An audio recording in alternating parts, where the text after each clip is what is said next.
स्वर्ग जाने का असली हकदार कौन है और वह कौन सा पाप है जिसे करने वाले मनुष्य को जाने से कोई नहीं रोक सकता। आज एक प्राचीन कथा के माध्यम से हम आपको बताने का प्रयास करेंगे कि पूजा पाठ, दान धर्म, जप तप आदि प्रकार के करोड़ों पुण्य के काम करने के बाद भी कुछ मनुष्य नरक में ही क्यों जाते हैं तथा अत्यधिक घोर पाप करने पर भी कुछ मनुष्य स्वर्ग की प्राप्ति किस पुण्य के कारण मिलती है। ऐसा वह कौन सा पुण्य है जो मनुष्य के करोड़ों पापों का नाश करता है और ऐसा वह कौन सा पाप है जो उसको करोड़ों पुण्य को नष्ट कर डालता है। तो चलिए दोस्तों, बिना देरी किए हुए शुरू करते हैं। भगवान विष्णु क्षीर सागर में देवी लक्ष्मी के साथ शेषनाग की शैया पर विश्राम कर रहे थे। जल की लहरें शांत रूप से बह रही थी। आकाश में एक दिव्य शांति फैली थी। उसी समय देवर्षि नारद वहाँ उपस्थित हुए। उनके चेहरे पर चिंता की रेखाएं थी और भगवान विष्णु ने उन्हें देखते ही कहा, आइए देवर्षि, क्षीर सागर में आपका स्वागत है। किस प्रयोजन से पधारे हैं? अवश्य ही कोई महत्वपूर्ण समाचार लेकर आए होंगे आप। नारद जी ने भगवान विष्णु को प्रणाम किया और बोले, हे प्रभु, मैं यमपुरी की यात्रा करके आ रहा हूँ। वहाँ मैंने एक अद्भुत घटना देखी जो मेरे समझ में नहीं आ रही है। मैंने देखा कि कुछ पुण्यात्मा नरक में जा रही थी जबकि कुछ पापी स्वर्ग में। यह देखकर मुझे बड़ा आश्चर्य हुआ। कृपया मुझे यह बताइए कि कौन नरक जाता है और कौन स्वर्ग, और यह कैसे तय होता है। भगवान विष्णु ने नारद की बात सुनकर मुस्कुराते हुए कहा, देवर्षि, संसार में कर्मों का फल मनुष्य के आंतरिक उद्देश्य और विवेक पर निर्भर करता है। कई बार जो प्रकट रूप से पुण्य दिखते हैं वे भी पाप हो सकते हैं। इस विषय में एक प्राचीन कथा है जो आज मैं आपको सुनाता हूँ। इस कथा को सुनकर आपको आपके सभी प्रश्नों के उत्तर मिल जाएंगे, इसलिए आप इस कथा को ध्यान से पूरा अवश्य सुनिए। जो भी इस कथा को श्रवण करता है उसके कोटि कोटि पाप नष्ट होते हैं और उसे विष्णुलोक की प्राप्ति होती है। देवर्षि कहते हैं, हे प्रभु, आपके मुख से इस कथा को सुनना मेरा सौभाग्य है। मैं इस कथा को ध्यान से पूरा अवश्य सुनूंगा और इसका प्रचार करूंगा। फिर भगवान विष्णु नारद जी को वह कथा सुनाने लगते हैं। यह कथा अत्यंत ज्ञानवर्धक है। इस कथा में मनुष्य द्वारा किए जाने वाले पाप और पुण्य का वर्णन किया गया है तथा उनके आधार पर मिलने वाली सजाओं के बारे में बताया है। इसलिए प्रत्येक मनुष्य को यह कथा ध्यानपूर्वक सुननी चाहिए। आधा अधूरा ज्ञान घातक होता है। इसलिए दोस्तों, आप इस कथा को पूरा अवश्य सुनिए। तो चलिए दोस्तों, सुनाते हैं वह कथा। भगवान विष्णु कहते हैं, हे देवर्षि, पूर्व काल की बात है।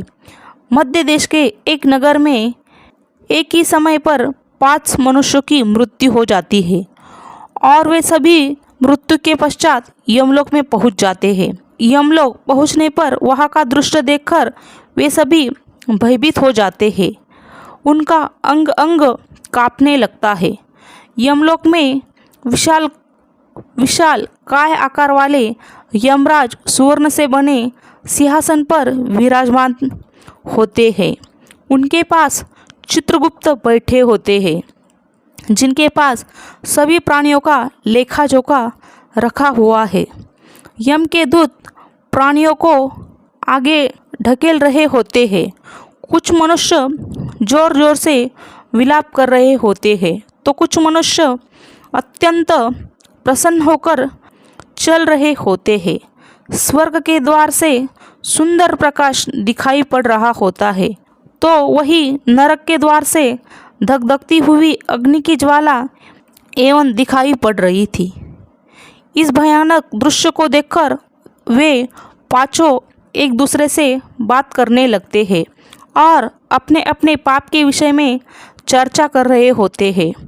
उन 5 में से 4 लोगों ने अपने जीवन में बहुत पाप किए हुए होते हैं और उन सभी को यह जाना पड़ता है कि अब वे चारों ही नरक में ही जाने वाले हैं। उन चारों में एक चोर होता है, दूसरी वैश्या होती है, तीसरा विद्वान ब्राह्मण होता है और चौथा एक राजा का सैनिक होता है तथा पांचवा एक धनवान किसान होता है। वे पांचों अपने अपने कर्म फलों को भुगतने के लिए तैयार होते हैं। फिर एक एक करके सभी पापी और पुण्य आत्माएं आगे चल रही होती है। वे चारों एक दूसरे के पाप कर्मों के बारे में बताने लगते हैं।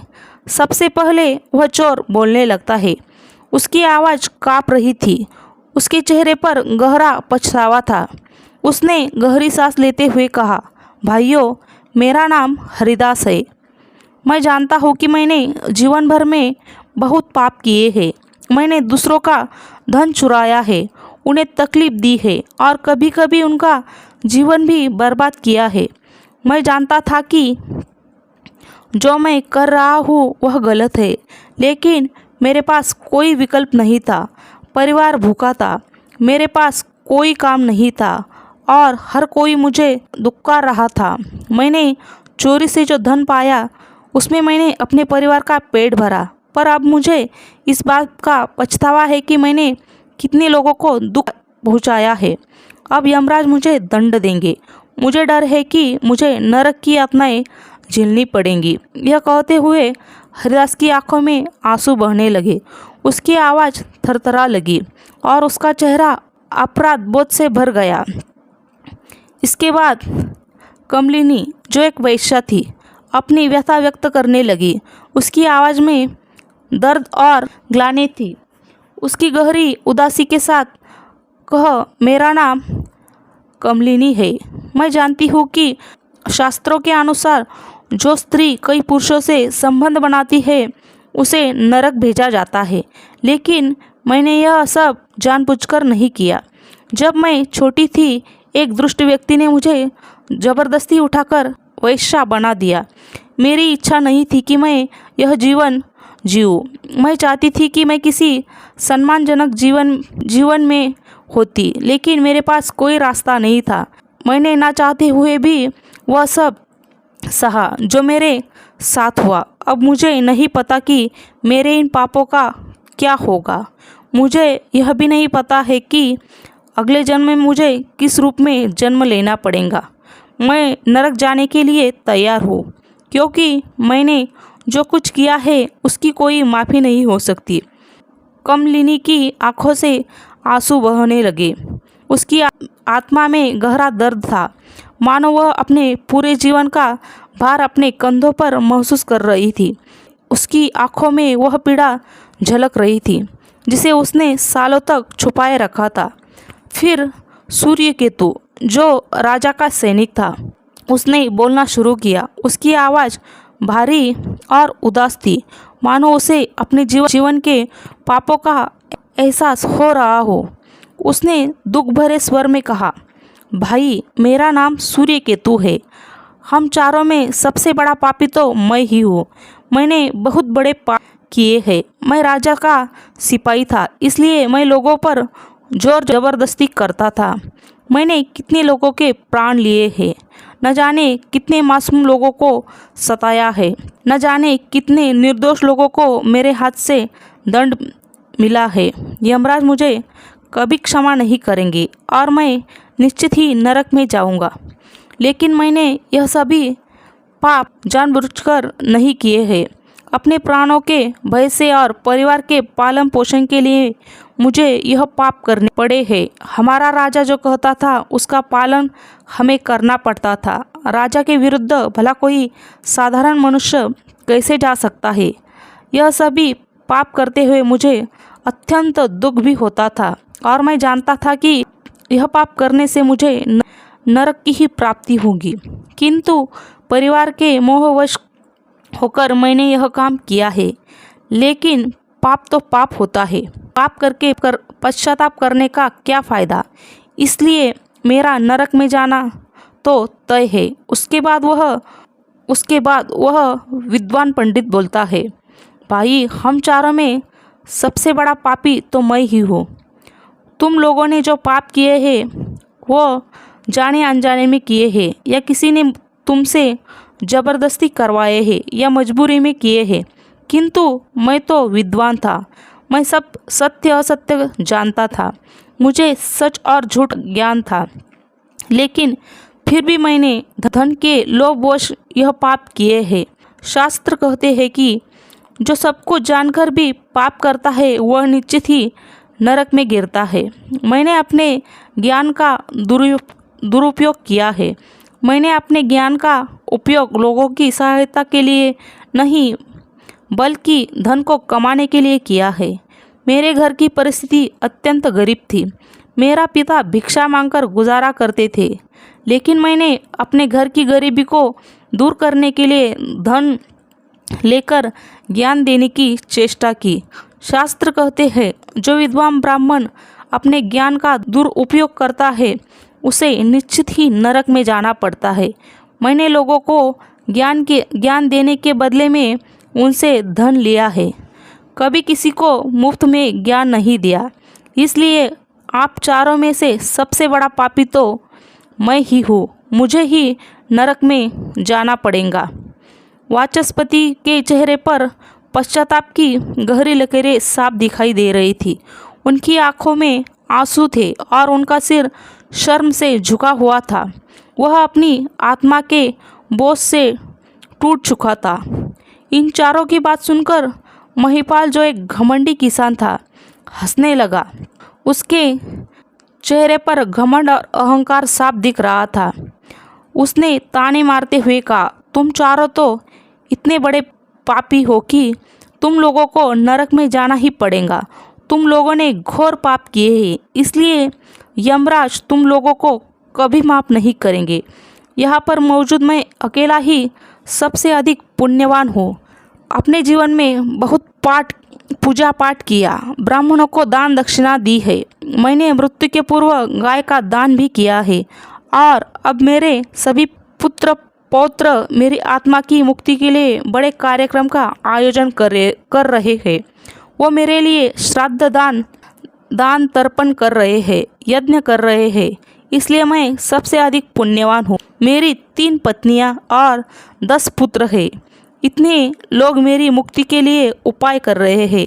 और हाँ, मैंने अपने जीवन में कभी कोई पाप नहीं किया है और जाने अनजाने में किए भी होंगे तो मेरे पुत्रों के श्राद्ध आदि के कार्यों द्वारा मेरे पाप भी नष्ट हो जाएंगे। मैं नित्य देव पूजा करता था, मंदिर जाता था, पर आए अतिथियों को भोजन कराता। इसलिए मुझे पूरा विश्वास है कि यमराज मुझे नरक में नहीं डालेंगे और मुझे मोक्ष की प्राप्ति निश्चित ही होगी। फिर वे पाँचों धीरे धीरे आगे बढ़ने लगते हैं और फिर जब उनका समय आता है तो उन पाँचों के पाप और पुण्य के कर्मों का मूल्यांकन किया जाता है। सबसे पहले बारी आती है उस चोर की जिसका नाम हरिदास था।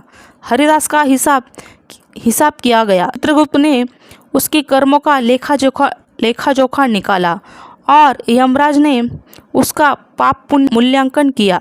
कुछ समय तक विचार करने के बाद यमराज ने निर्णय लिया कि हरिदास को स्वर्ग का मार्ग प्राप्त होगा। यह सुनकर हरिदास आश्चर्यचकित हो गया। उसकी आंखों में विश्वास नहीं रहा था कि उसे स्वर्ग में स्थान मिलेगा। वो के द्वार की ओर बढ़ गया। इसके बाद कमलिनी की बारी आई। चित्रगुप्त ने उसके कर्मों का लेखा जोखा निकाला और यमराज ने उसके पाप पुण्य का मूल्यांकन किया और कुछ देर तक विचार करने के बाद उसके पाप पुण्य का मूल्यांकन करके यमराज ने उसे भी स्वर्ग जाने के लिए कहते हैं। यह सुनकर कमलिनी की आंखों में आंसू आ गए। उसे यकीन नहीं हो रहा था कि उसकी इतनी बड़ी गलती के बाद भी उसे स्वर्ग में स्थान मिलेगा। वह आभार से भरी हुई बिना कुछ कहे स्वर्ग के द्वार की ओर चल पड़ी। फिर तीसरी बारी आती है उस सिपाही की जिसका नाम सूर्यकेतु था। चित्रगुप्त ने उसके भी कर्मों का हिसाब किया और यमराज ने उसका पाप पुण्य का मूल्यांकन किया। कुछ देर विचार करने के बाद यमराज ने उसे भी स्वर्ग में भेजने का आदेश दिया। सूर्यकेतु के चेहरे पर एक भाव था, पछतावा और प्रसन्नता। उसने अपने जीवन में किए गए पापों का दुख महसूस किया, परंतु वह प्रसन्नता के साथ स्वर्ग की ओर चल पड़ा। फिर चौथी बारी आती है उस विद्वान ब्राह्मण की जिसका नाम वाचस्पति था। चित्रगुप्त ने उस ब्राह्मण के कर्मों का लेखा जोखा निकालते हुए और कुछ देर विचार करते हुए यमराज उस ब्राह्मण को भी स्वर्ग जाने के लिए कहते हैं। फिर वह विद्वान ब्राह्मण विचार करता है, मैंने तो पाप किया है, फिर मुझे स्वर्ग में भेज रहे हैं। वाचस्पति को भी यह निर्णय आश्चर्यचकित कर गया, परंतु उसने उसे स्वीकार किया और वह भी स्वर्ग की ओर बढ़ गया। उन चारों को स्वर्ग में जाते देख वह धनवान किसान बहुत दुखी और क्रोधित हो जाता है। वह सोचने लगता है कि यह कैसा न्याय है, इन पापियों को स्वर्ग जाने का मौका मिल रहा है, फिर मैंने जो पुण्य के काम किए हैं उनका क्या, पापी और पुण्यवान एक ही जगह पर डाले जाएंगे, पुण्य करने का फायदा ही क्या। फिर उस धनवान किसान को यम के दूत जो ढकेल देते हैं और कहते हैं, अरे पापी, तू आगे चल, तुझे नरक में डाला जाएगा, यमराज तुझे माफ नहीं करेंगे। यह सुनकर वह धनवान किसान भयभीत हो जाता है और कहने लगता है, मैं तो स्वर्ग में जाऊंगा, मैंने कोई पाप नहीं किया है। फिर वह धनवान किसान यमराज के सामने आकर खड़ा हो जाता है। चित्रगुप्त उसके कर्मों का लेखा जोखा देखते हैं और उसके पाप पुण्य के कर्मों का मूल्यांकन करते हैं, तो उस पाप का पलड़ा भारी हो जाता है और यमराज उस धनवान किसान को कहते हैं, अरे दुष्ट, तूने तो बहुत बड़ा अपराध किया है, तू तो नरक में जाने के ही योग्य है। इतना सुनते ही वह किसान थरथर कांपने लगता है और यमराज से कहता है, हे धर्मराज, यह अन्याय, मैंने तो जीवन में कोई पाप नहीं किए हैं और पुण्य ही पुण्य किए हैं, आप मुझे नरक में क्यों डाल रहे हैं। और मुझे पहले जो 4 लोग गए थे वे घोर पापी थे, उन्होंने बड़े बड़े पाप और अपराध किए हैं, उन्हें तो आपने स्वर्ग में डाल दिया है। आप ऐसा अन्याय मेरे साथ क्यों कर रहे हैं। अगर ऐसा अन्याय होगा तो भले कौन सा मनुष्य धरती पर पुण्य करेगा। फिर यमराज कहते हैं, अरे पापी, तूने जो पाप किया है वह तो उन चारों के पापों के सामने कुछ भी नहीं है। तेरे एक पाप के कारण तेरा सारा पुण्य फल नष्ट हो गया है। यदि तूने यह पाप नहीं किया होता तो तू स्वर्ग में जा सकता था, लेकिन तूने यह पाप जानबूझकर किया है, इसलिए तुझे नरक में अवश्य जाना पड़ेगा।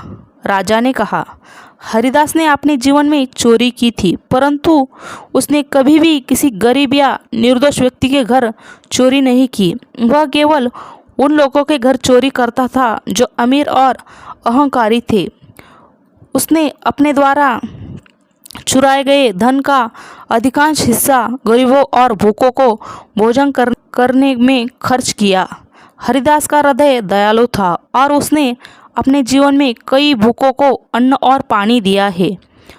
उसके यह पुण्य उसके पापों से बड़े थे, इसलिए उसे स्वर्ग का मार्ग प्राप्त हुआ। यह सुनकर महिपाल ने सिर झुकाया, उसकी आंखों में पछतावा दिखने लगा, लेकिन यमराज ने उसे अधिक समय दिए बिना आगे कहा, हे दुष्ट, वह कमलिनी वेश्या थी, परंतु उसने यह पाप जानबूझकर नहीं किया। उसे जबरदस्ती वेश्यावृत्ति में धकेला गया था, लेकिन उसने अपने जीवन में अन्य समय में पशु और पक्षियों और बेसहारा जानवरों की सेवा की है।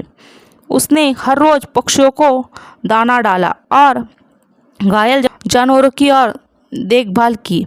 उसकी आत्मा में करुणा थी और उसके यह पुण्य उसके जीवन के पापों से अधिक थे, इसलिए उसे भी स्वर्ग में स्थान मिला।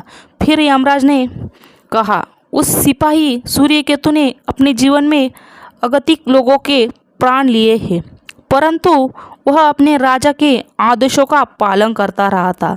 उसने कई बार अपनी आत्मा को यह समझाने की कोशिश की कि जो वह कर रहा है वह गलत है, लेकिन अपने परिवार की सुरक्षा और पेट पालने के लिए उसने यह काम किया है।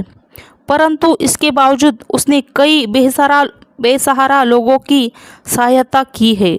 उसने कई बार गरीबों को भोजन कराया है और अपने पापों का पश्चाताप भी किया है, इसलिए उसके पुण्य उसके पापों से अधिक निकले और उसे भी स्वर्ग प्राप्त हुआ। महिपाल अब और भी अधिक शर्मिंदा हो गया। उसकी आंखों में पश्चाताप के आंसू थे, लेकिन यमराज ने उसे अपने अंतिम निर्णय के लिए तैयार किया। यमराज ने कहा, उस ब्राह्मण वाचस्पति ने अपने ज्ञान का दुरुपयोग किया था। उसने धन के लोभ में आकर अपने शास्त्रों के ज्ञान का व्यापार किया, परंतु उसने अपने जीवन में कभी किसी को मुसीबत में नहीं छोड़ा। उसने निर्धनों की सहायता की, गौ सेवा की और अपनी विद्या के माध्यम से कई लोगों का उद्धार किया। उसके यह पुण्य उसके पापों से बड़े थे, इसलिए उसे भी स्वर्ग का मार्ग प्राप्त हुआ। इतना सुनकर वह धनवान किसान बोलता है, हे धर्मराज, इन चारों ने जो भी पुण्य किए वह मैंने भी किए हैं, बल्कि उनसे ज़्यादा किए हैं। फिर भी मैंने ऐसा कौन सा पाप किया है जो मुझे नरक में भेजा जा रहा है। यमराज कहते हैं, हे दुष्ट, याद कर, तूने उस अबला विधवा नारी पर गलत लांछन लगाया था कि उसने तेरे घर पर चोरी की है, और उसके साथ ही तूने उसके ऊपर कई अन्य गलत छालन लगाए थे। उसी व्यभिचारिणी और वैश्या कहकर उसके चरित्र का हनन किया है, और राजा ने उसे समझाकर उस अबला विधवा नारी को मृत्युदंड दे दिया था। महिपाल, तुमने जीवन में कई पुण्य किए, परंतु एक पाप ने तुम्हारा सभी पुण्य नष्ट कर दिया। तुम्हारा झूठ आरोप वह निर्दोष स्त्री पर जिसने उसकी जान ले ली, वह तुम्हारे सारे पुण्य का विनाशक बना। मनुष्य के पुण्य और पाप दोनों ही उसके कर्मों का फल देते हैं, लेकिन दूसरों पर झूठे आरोप लगाने का पाप सबसे बड़ा होता है और इसका प्रायश्चित्त नहीं हो सकता, इसलिए तुम्हें नरक जाना होगा। महिपाल अब भयभीत हो गया। उसने कांपते हुए कहा, परंतु मैंने ऐसा जानबूझकर नहीं किया था। मुझे नहीं पता था कि मेरे इस आरोप से उसकी मृत्यु हो जाएगी। मैं केवल अपने धन की रक्षा कर रहा था। यमराज कहते हैं, हे पापी मनुष्य, ब्रह्म हत्या, चोरी, मदिपान आदि प्रकार के घोर पापों से भी प्रायश्चित्त करके मुक्त हो सकता है, किंतु दूसरों पर गलत लांछन लगाने पर कोई प्रायश्चित्त नहीं है। दूसरों पर गलत आरोप करता है, सत्य जानकर भी दूसरों को झूठ कहकर उनके ऊपर दोष डालता है, वह तो सबसे बड़ा पापी है। उसके द्वारा किए गए सभी पुण्य नष्ट हो जाते हैं, इसलिए तूने जितने भी पुण्य किए हैं वे सभी उस एक पाप के कारण नष्ट हो गए। महिपाल की आंखों में आंसू बहने लगे। उसकी आवाज़ कांप रही थी जब उसने कहा, हे धर्मराज, मैंने अपने जीवन में अनेकों दान किए, देवताओं की पूजा की, ब्राह्मणों की सेवा की, परंतु यह एक पाप जिसे मैंने सोचा भी नहीं था कि इतना बड़ा होगा, मेरे सारे पुण्य नष्ट कर देगा। क्या कोई प्रायश्चित्त नहीं है जिससे मैं इस पाप से मुक्त हो सकूं? यमराज ने उसे कठोरता से देखा और कहा, नहीं महिपाल, तुमने अपने जीवन में उस निर्दोष स्त्री पर जो आरोप लगाए थे उनका परिणाम यह है कि तुम्हारे पुण्य सभी नष्ट हो गए।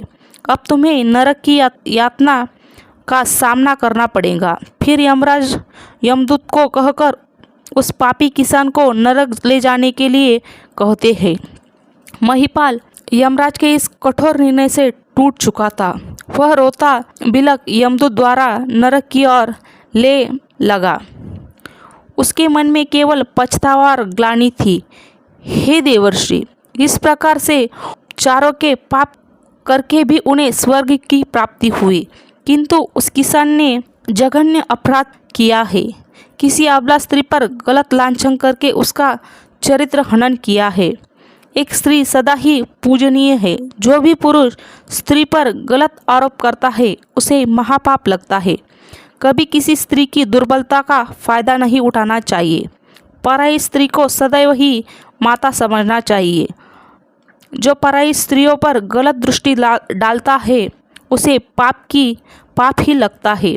जो विधवा दुखिया स्त्री को सताता है उसे नरक जाना पड़ता है। मनुष्य को कभी सत्य का मार्ग नहीं छोड़ना चाहिए। सत्य के मार्ग पर चलकर ही स्वर्ग की प्राप्ति होती है। असत्य का साथ देने से मनुष्य के सभी पुण्य भी नष्ट हो जाते हैं। तो दोस्तों, कभी किसी पर गलत आरोप नहीं करना चाहिए। सत्य जानकर भी असत्य का साथ नहीं देना चाहिए। जो दूसरों पर गलत आरोप डालता है उसे यमराज कभी क्षमा नहीं करता। उम्मीद है आपको यह कथा पसंद आई होगी। अगर आपको